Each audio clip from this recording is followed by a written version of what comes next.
のニャンチャネを受けてくれたのは50代女性悦子さんです。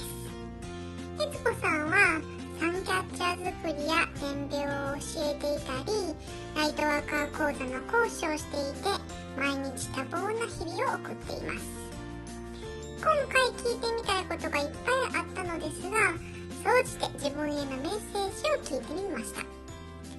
さて、悦子さんへのメッセージとは何だったのでしょうか。それではどうぞ。私に伝えたいかな。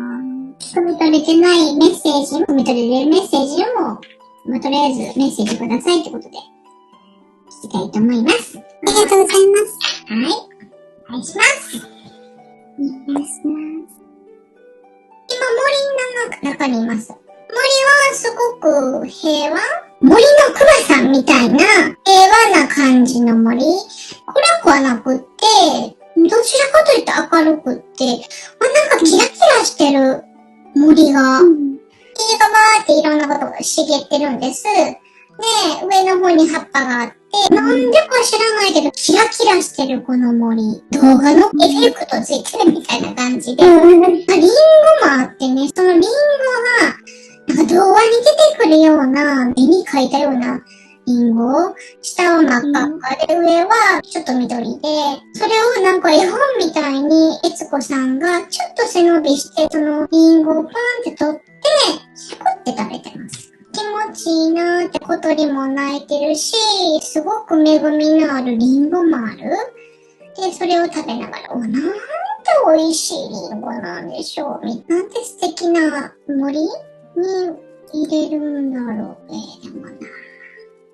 森の奥が暗いねんな、なんなんや。で、悦子さんが物語に出てくる主人公みたいな感じで、白雪姫かな、これ。白雪姫に見えるな。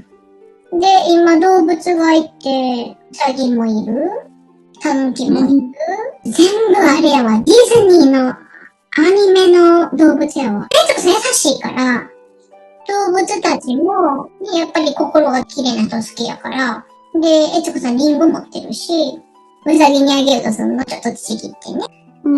そろそろちょっと取って、この人優しいんやって、ほんとしながら必死に食べてたりしてて、かわいいって。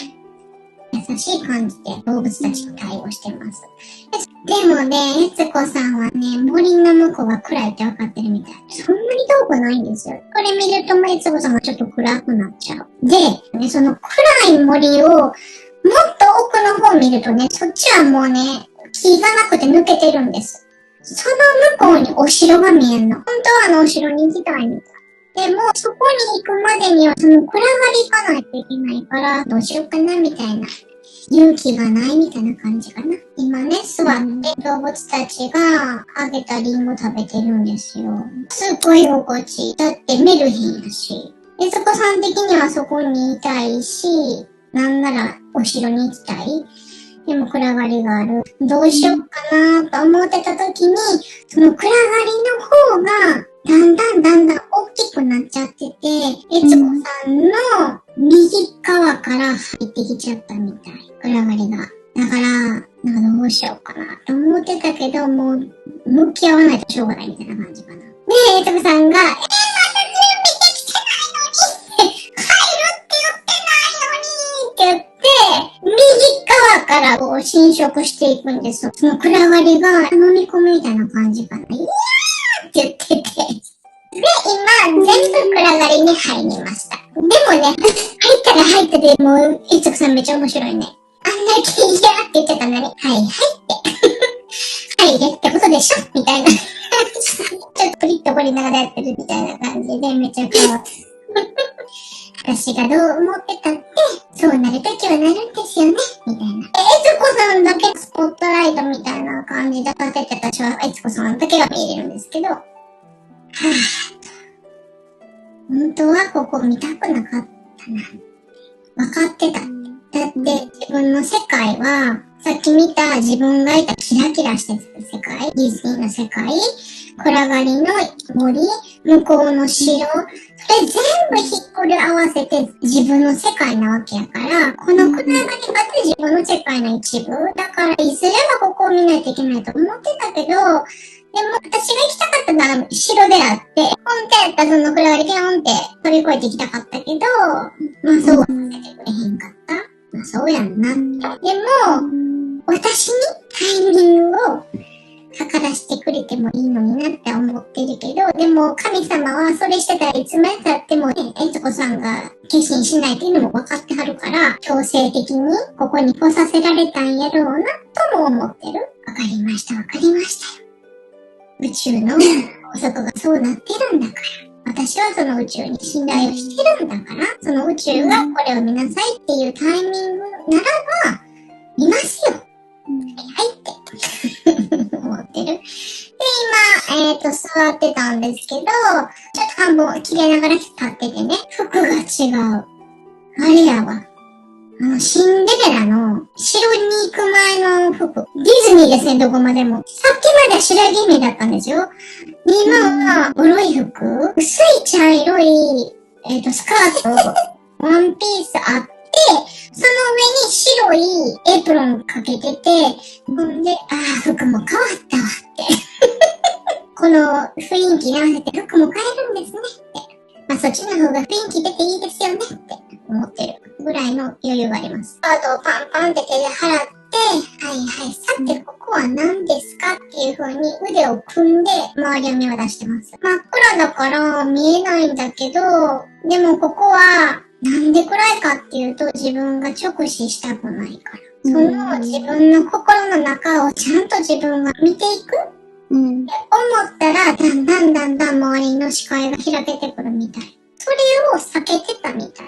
本当は分かってた。今、この暗闇を見ようとしてます。自分より上の方を見るんです。空の方ですね。で、その中に、こう、見ないといけないものがあって、すごい薄暗いんですけど、そこになんかこう思い出みたいな感じで、ボワーンって風景が出てくるんです。これ多分過去だと思うんですけど、旦那さんと息子さんがいる。息子さんすっごい怒ってて、悦子さん泣いてます。思い出の映像の中にも悦子さんがいて、息子さんが2人いて、息子さんは悦子さん守らないといけないと思ってて、やっぱ状況わかってるから、なんかすごく言い方が適切ではないかもしれないんですけど。全然見えたな。すいません。息子さんが思うには、旦那さんがこの家の癌やって。こいつさえなければ。で、お母さんのことすごい大事に思ってて、だから同じ男やから、すごい腹立つ。自分やったらそんなのしへんのに、女性を守らないといけないし、いつかの主であるわけやから、いろんなことをしっかりして、そんなにね、高望みしてるわけじゃないけど、普通の人例えば普通にテレビ見るとかね、息子の話、どんなことがあったかって聞くとかね、例えば一緒に家事してこう、和気あいあいと夫婦で喋るとかね、そんなレベルでいいのに、なんでそれができへんのってめっちゃ怒ってる。それがすっごい腹立つみたい。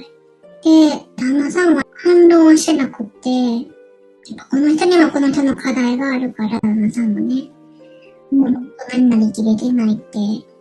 だからまあ、どっちが親か分からへんみたいな感じ。年齢的にはお父さんの方が絶対上やしお父さんやねんけど、精神的にはこっちの方が子供やから、それに向かって分からせようとしてる息子の方が、立場的にはこっちが親みたいな感じかな。親ほど、この人に分かってもらいたいっていう愛情があるかって言ったら、奥の底にはあるかもしれんけど、今は怒ってるから、なんでやねんって。この人さえ、ちゃんと人並みにやってくれたら、そんなに高望みなんかしてないのに。別にすっごいお金持ちになりたいとかじゃないし、人並み以上にものすごく自分のこと分かってほしいとかじゃないし、すごい立派なお父さんこの家にいてくれたらとかじゃなくて、せめて問題を起こさない人並みにみんながちゃんと普通に暮らせるようなことをしてほしいだけ。なのに、なんでしてくれへんねんって。その結果お母さん泣いてるやんって。めつこさんは疲れちゃってるから、もう、それを止めに行くのももう、カオスですよね、これは。今見えてんのはね。お父さんはもう、反論もしようもないからね。だから目そらしてます。息子さんの顔見られへんみたい。すごい複雑。息子さん。で、自分のお父さんこんな風にしなあかんねん。息子が。で、息子さんが両手を顔に押さえて、バーって泣いた。なんでこうなるのかなって。もうだったらこんな思いかって息子にさせたくない？そう。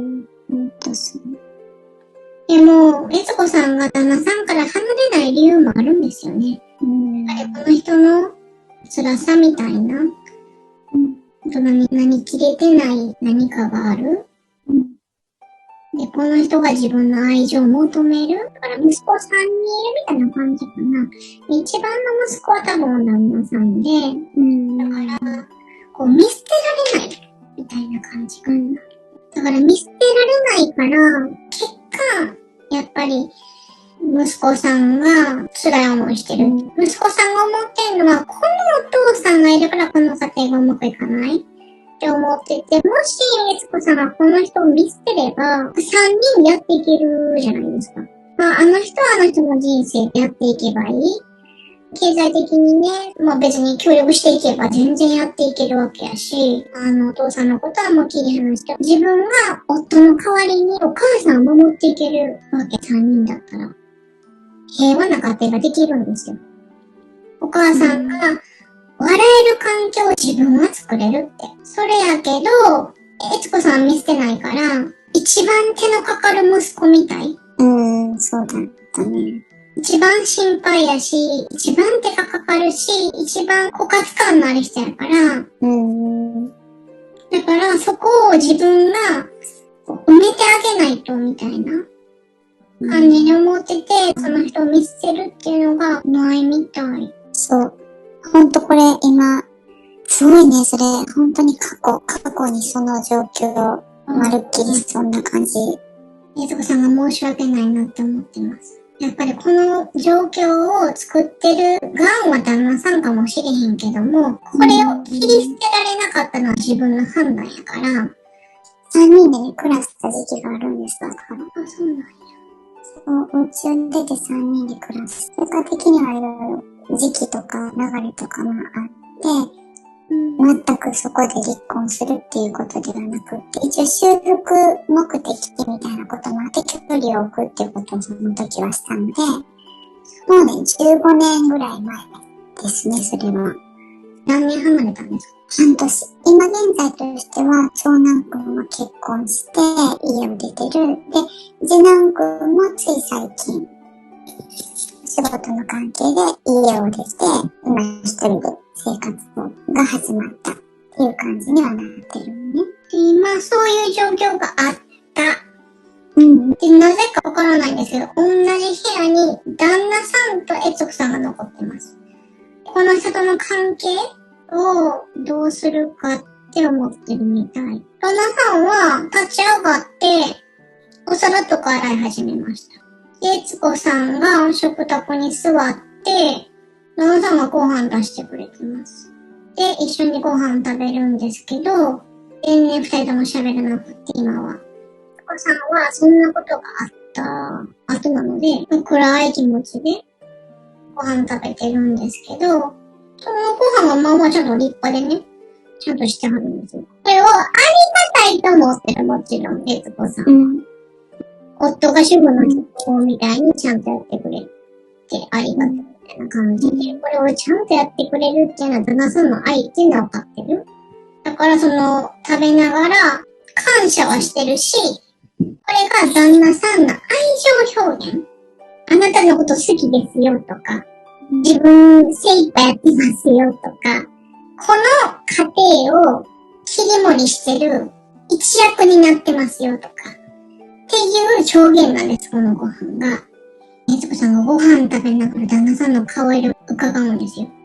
この人が怒ったらどうしようみたいな感じかな。何をやったらこの人が喜ぶかみたいな。例えば、このご飯すっごい美味しいねってすごい感謝してるって。本当ありがとうって言ったら旦那さん喜ぶの分かってるんですよ。でも、悦子さんは悦子さんで、これするんやったら、もっと違うことするとこあったやんって。例えば、過去に遡ることなんかもしれへんけど、息子に対して、テストの点数良かったな、すごいやんか。そこ分かれへんのか教えたろか、とかね。自分も教科書見て調べて、習ったこと思い出すとか。なんとかして、この、息子が困ってるところに自分も協力してあげたい。とか、そういうのが、困ってるところに自分がどうにかして対応してあげるっていうやり方をしてくれてるんだまだわかるけど、自分がやれるところをやって、俺してる。褒めて。っていう形式になってるから、これをすごいわって言ってあげるのが、なんか思うつぼっていうか旦那さんのね、悔しいっていうか、でもそこじゃないって思ってるから、それを思ってるからか知らないですけど、なんかこう顔色を伺いながら、ご飯食べてます。もう分かってるんですよ。どう言えば喜ぶか。でもそれを言うのが、やっぱちょっと悔しいって思いもあるし、言うことがこの人のためになるんかなみたいな。だって、そうやったら、ますますこの人が自分のやりたいとこしかやりへんわけやし、成長せへん。でももうなんか今世、彼の場合はそっからそれ以上のことやる気がないようにも感じるし。旦那さん的には俺こんだけやってる、やってるじゃないですか。ちゃんとご飯作ってはるし。わかる。そう、ほんとそうなの。ちゃんとやってはるから、褒められたっていいやん。で、それもまあわかる。私も主婦やからね。わかるんですよ。とっても大事なことなのね。だって私もやってきたことやからさ、すごくわかる。わかるよね。でも、自分が提供したいものを提供して、それに褒められたい。っていうのがその基本やね。本当ないって、相手が何を困っているかとか、何を欲しているかとか、どう自分がその役回りしたらこの人がもっと楽に生きれるかとか、たとえそれが自分がしたくないことであっても、大事な人を助けるんやったらやってもいいかな、みたいな感じで、それをお互い、周りを測りながらやっていくのが、本当は人間関係の構築。でも、旦那さんは自分はこれやったらできる。提供してそれを褒められる。っていうやり方をしてはるから、ね、根底がちょっとね、考えが違うから。で、それを、悦子さんが分かってて、すっごい窮屈そうにご飯食べてる。やっぱりこれね、美味しいもの作ってくれてありがとうっていうのは当たり前って、悦子さんの中にもあるからね。だから、これ美味しいって言うんですよ。今、悦子さんに美味しいって褒められたから、もうめっちゃ機嫌いいんですよ、旦那さん。すっごい嬉しいみたいな。やっぱ悦子さんのこと大好きなんよね。旦那さんから言ったら、なんかオールマイティっていうか、縁起がいいっていうかね。母であり、妻であり、恋人であり、みたいな感じで、いろんな役を悦子さんに求めてて、もう私卒業してもいいかな。ご飯かって悦子さんに褒められるためだけにやってる？それと自分の存在価値をアピールするためにもあるけど、この家の中でね。なんかそれを社会的に外でやる道がなんか見つかるといいなって私は祈り続けているわけなんだけど。神様に祈り続けている。まあ、そんな気持ちはなさそうやけどね。褒められたっていうことは、この役割を自分がしていれば、ここのお家にいていいんだなって思ってる。まあ、専業主婦ですよね。みつこさんが違うことやってます。なんか、講座の用意とか、なんかそういうことやることいっぱいあるし、うん。あれもして、あれもして、あ、そういえば用意もしてないとか、で、みつこさんが、旦那さんのことを顔色を伺いながら何か飲んでます。やってくれへんかなって。だって、お家にいて、絶対時間あるはずやし、ここ手伝ってくれたら嬉しいんだけどな、みたいな感じで、可愛らしく言うんですけど、はって思ってるから。俺はちゃんとやってるやんって。俺の仕事は家のことやから、それを完璧にやってんの見てないのって。それやったら俺の仕事褒めろよって。俺のやってる仕事を褒めたたえて、こんなすごいことができるあなたの手をぜひ借りたいっていうぐらいやったらいいんかな。そういうことやね。それを褒めてもないくせに、すごい時だけ手伝ってくれなんて、お前何考えてんねんぐらいの感じかな。私が頼んでたのは過去を評価して、そこにすごく直結することでめっちゃ得意なことだと思うから、そこの才能を思い出して活かしてもらって、そこを手伝ってほしいと思ったのね。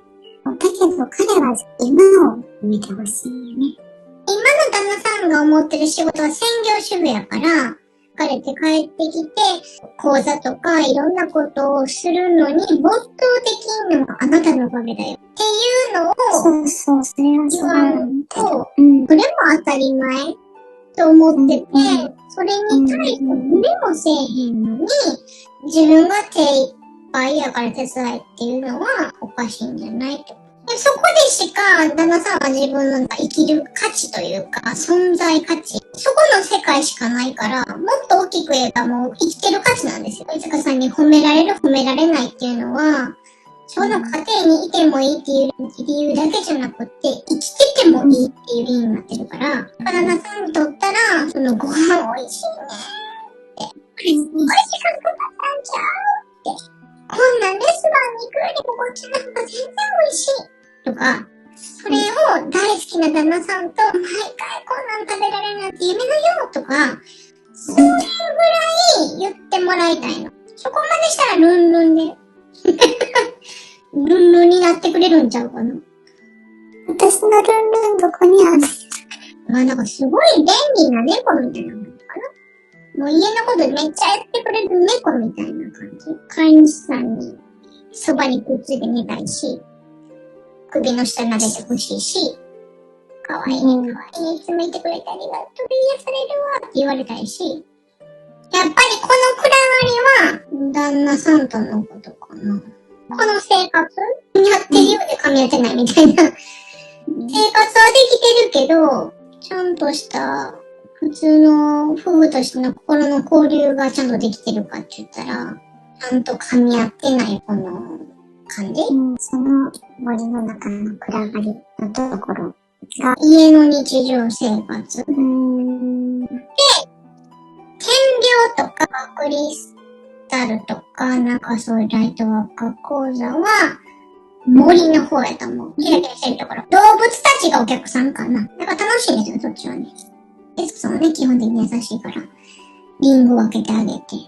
私ができるのはこれしかないけど、みたいな感じで、リンゴを分けてあげて、それを食べて美味しいなぁ。すっごいお腹空いてた人もいるから、これから何かあるかもしれないっていうのが、白かな。今後の展開、もっと何かあるかもしれない人生みたいな。森よりもお城の方がゴージャスでしょ。だから、もっとすごいことがあるとか、もっとよく展開していくっていうのが白。でもこれを見せた理由はあるねんな、きっと。これは、なんで見せたんですか？この、みつこさんの世界を全部明るい世界にしないといけないって。どのパートもみつこさんの世界だから。旦那さんの気持ちと向き合うとき、一緒にいるっていうのは選んでるわけだから、悦子さんが。これをずっと見ないままにはできないよって。旦那さんとの会話、子供と一緒やから、子供って話聞いてもらいたい。それかな。それで思い当たる節といえば、興味の対象がまるっきり違うので、彼の話す内容を聞くっていうことがとても苦痛で、今だったらコロナだったりとか、ニュースの話だったりとか、政治的なお話だったりとか、私はよくわからないので、聞き流すみたいな感じになって、それっていうことやね。そう。旦那さんとのコミュニケーションみたいな感じ。心のね。でも、しょうがないですよ、悦子さん。だってさ、一緒にいるって決めてんねんもん。猫飼うって決めてんのに、猫可愛がれへんのと一緒やもん。そうね。そんなんおかしいな。それはおかしいね。もしほんまにこの子可愛がれへんって思うやったらほんまに切らん。室内猫ってずっと家いるでしょ？悦子さんと猫しかおれへんかったら、猫は悦子さんしかおれへんわけやから、悦子さんには撫でてもらいたいし、褒めてもらいたいし、愛してるよって言ってほしいし、それがもうこの子のすべてやのに、買うって決めたのに、褒めへんっていうのは、ダメなんじゃないですかっていうことじゃない？はい。ものすごく腑に落ちました。私が、要するにその向き合うっていうのを決めたことをやっていくっていうところで、ちょっとだからね、今ちょっと怖くなっちゃってる私。何に？なんかどっちかその白黒じゃないけど、パキってなるタイミングがどっかで来ちゃいそうで、ちょっと怖くなってる。結局ね、自分の家族が一番の生徒さんなんですよ。今までやってきたことが全て、今のね、自分の糧になってるっていうのはすごく本当にわかるし、彼だけじゃなくてね、他のね、兄弟とかね、親とかね、全部そうなんですけどね。お城に行きたいしなぁ。行きたいよね。そう。お城時代ですよね、なんかいろいろある。そう。見てくれてるビジョンが私にもありありと同じように見えてるから、ただその暗がりがそこって思ってなかったから。ここに学ぶべきことがあるって、悦子さんに。めっちゃ難しいでしょう。その関係って。そう、もう本当にずーっとやってきてる、この人生かけて。どこまでが自分のやるべきところなのか、はちゃんと言うべきところなのか、とかね。正しいだけじゃないかもしれへんし。ちゃんと向き合って真剣に話すとかね。こうしてくれてるのはすごい助かる。でも人との関係ってそれだけじゃなくて、こうやったら喜ぶなっていうのを普通の人はやってるよとか。あなたはすごい頑張ってるかもしれないけど、そこの考え方がちょっと足りないと思うよって。でもこれは怒ってるんじゃないよって。あなたにもっと生きやすくなってほしいから、こうやって言ってるよって。こうやって言ったらあなたが私に切れるっていうのは分かってるわけ。それやのに言ってるっていうのはこれ愛だよって。それを分かってほしいよって。それこそが愛やって。あなたに褒める、協賛するっていうのを愛やと思ってるけどそうじゃないって。いうのを教えてあげるっていうのもあるかもしれんし、その人との関係で本当に愛するっていうのは何かっていうのをこう試されてるっていうかね。これはこれでみつこさんに意味があるから、その関係性の中で悦子さんが学んでいく。まあ結局これが根本やから、人を愛するとかね、人に愛を与えるとどうやって与えるのがいいのかとかね。優しいだけじゃなくて厳しさがあって愛やし。でもそれで逆恨みされることもあるかもしれへんけど、それでもその人のためと思って言うから恨まれたとしてもちゃんと言うとか。白雪姫の森はもうただただ優しい。自分ができることをやる。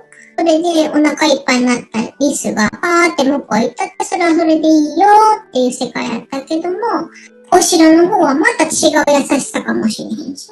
だからここで旦那さんとの関係でそれをちゃんと構築築した上で、あっちのお城に行ける。すごくわかる。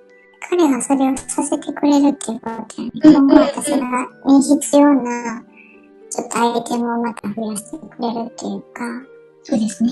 ほんとそうやと思います。人と関わっていくお仕事をする上で、ここで彼とのやりとりで学ぶことが活かされていくってことやね。はい、そうと思います。旦那さんできるんやったら他の人も絶対できるし。なんかね、すごくちょっと嫌だってなってたのが、すごく楽しみに変わった。すごいですね。すごいさ、前向きですね。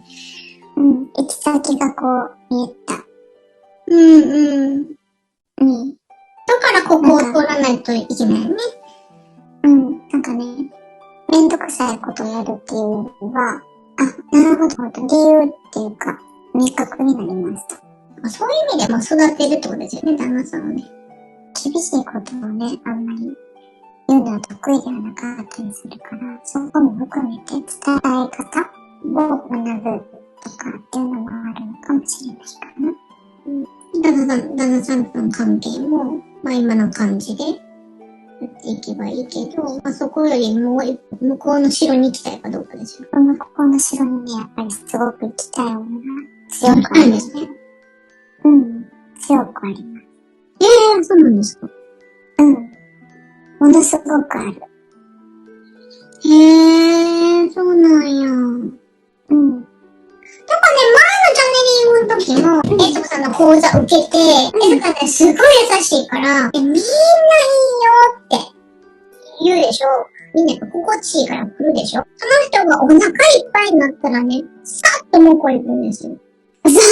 それがね、エツコさん的にはね、その人が助かったらいいと思ってるから、いいんですよ。いいんやけど、そんなに簡単にさっていくんやって、もうちょっと俺に言ったらいいのになって、もう私はすごいなのよ。って思ったんですけどね。今多分思ってんのは満腹になって、ふっとみんないなくなるんじゃなくって、一緒になんかやっていける人欲しいなっていうのは思ってたりする。そうするとね、やっぱり真剣に向き合わんと、その人の課題とか、苦しみとか、あるでしょ、みんな。でもそれってやっぱり自分の内面から来てるところ、基本的にはね。そう。来てるところやから、やっぱりその人が言われて嫌なことを言わないといけない時だって絶対あるからね。それをちゃんと愛を持って、あなたが今これ言われたら苦しいかもしれないけども、でもあなたの種を持ってちゃんとこれを前向きに言ってほしいから言うよっていうことで、交流、コミュニケーションというか、そういうのがやった暁に、ちゃんとその人との絆ができて、で、一緒に何かやりましょうよ、みたいなことに流れになるかもしれへんけど、ここは白かな。なんかそんな気がする。その片鱗というか、ちょっとしたそういう関わり合いがあります。あの人もそうなのかな、この人もそうなのかなっていう感じが、ちょっと見えるから、いいよだけで、逆に言ったら、いいよだけで行かなくてもいいんだっていうことも確認が取れた感じ、今。なるほど。いいよからの脱出なのかも。そうかも。多分なんか次のステップ行きたいって思いは、やっぱりどっかにあるんだと思うんだよね。それをでもどうしたらいいかっていうの分かってなかったから、なんかね、すごく繋がりました。レベルアップですね。あれです、エスコさんが城にいます。城に行った。城行った。そう。繋がって分かったからかな。なんでか分かれへんけど。何してんねやろ、エスコさんが城でめっちゃ踊ってんねんけど。踊ってんのパーティーしてる。なんかパーティーピーポーみたいな感じ。どんな服着てるんやろ。イエーイで踊ってる。パリピな感じってやつ。ちょっと予想外ならしょもね。白やったのに。そう、白やから中世のなんかドレスとか着て踊ってんのかと思った。パーティーピーポーやな。肩に聞かせてこれ。時間のなんていうの、解放みたいな。なるほどね。なんか、吹っ切れてるんかもしれへん。自分は自分でいいじゃんみたいな。なんか吹っ切れてるみたい。そこの悦子さんは。こうしなければとか言うでしょ、悦子さんって。口走ってるよね、よくね。もっとこう、テキパキできてないといけないかなとかさ。言ってます。だから貸してるんやろな、こう、なければならないみたいなのが結構いっぱいあんねんなっていつも思うんですよ。でもね、今、パリピの、悦子さん何にも覚えてないです。イエーイって言ってます。盛り上がってるぜ。そんな悦子さん見てみたいわ。できひんかったとか全然思ってない。みんな頑張ってみたいな感じでやってる。えらい違いですね、この白雪姫からパリピになったという。すごいな。ディズニーとの、パリピか。白雪姫の悦子さんがちゃんと旦那さんと向き合って、暗がりをちゃんとした森に変えて、で、お城に行ったらパリピになるみたいな。楽しそうやけどね。気にしないみたいな感じ。パリピなんて他人の迷惑とかあんま考えてないでしょ。音うるさいかもしれへんけど、まあちょっと自分勝手に聞こえるかもしれんけど、こう自分が楽しいが軸やから、そう。こんなんすんの常識外れちゃうとか言ってくる人いるけど、まあこれは自分の人生やから自分で決めるみたいな感じで、旦那さんは後ろにいないです。そのたりで旦那さんにちゃんとはっきり言うでしょう。厳しいことも。だからね、今、旦那さんから離れられへんのは自分が白雪姫やからですよ。ずーっと優しい。与えられるものは全部与えます。もうこの暗がりの森で、本当の愛っていうのは厳しいことがなあかん。この人が辛いと思うこともしなあかんときがあったらある。でも、その人に良くなってもらいたいって思うんやったら、それはちゃんと本当の愛を持ってやらなあかん。今はその愛を与えなあかんから自分がしたくないこともやってたわけですよ。その暗がりでちゃんと向き合った結果、パリピになれるってことは、もうね、やらない。一緒にいるっていうことだけが別に愛じゃないから、離れるっていうことはその人にとっていいことかってあるかもしれない。それができる悦子さんになるってこと。城の敷地の外にいるから、皆さんがね、離れたいと思うんやったら離れるという決断が愛を持ってできるのかも。っていう道があるっていうことかな。自分が一番しんどいところなんですか。ステージ変わる感じかな、これは。悦子さんちゃう、これはきっと。すごい。パリピになってる悦子さんが、今の白雪姫の悦子さんとか、その暗がりにいる悦子さんに声かけてます。やればいいじゃんって言って。やればいいじゃん、悦子って言ってる。それがハイヤーよね。やっちゃいなよって言って。面白いなぁ。素敵な悦子さん。私こんな悦子さん見てみたいわ。その結果が旦那さんにとってね、旦那さんが思う幸せかどうかわからへんけど。そこはもう、そこまで私が心配したり、コントロールかける必要もないし、そこから先がちょっと変わる気がする。今回も話題の多いチャネリングになりました。パリピの悦子さんファンキやったわー。いいわー。にゃんこもやっちゃいなよとか言われてみたいし、白雪姫からパリピへまさかの大変身で、これからの悦子さんの変化がほんま楽しみやな。にゃんこも自分も知らない自分探しの旅へ出かけたいと思います。今日も最後までご視聴ありがとうございました。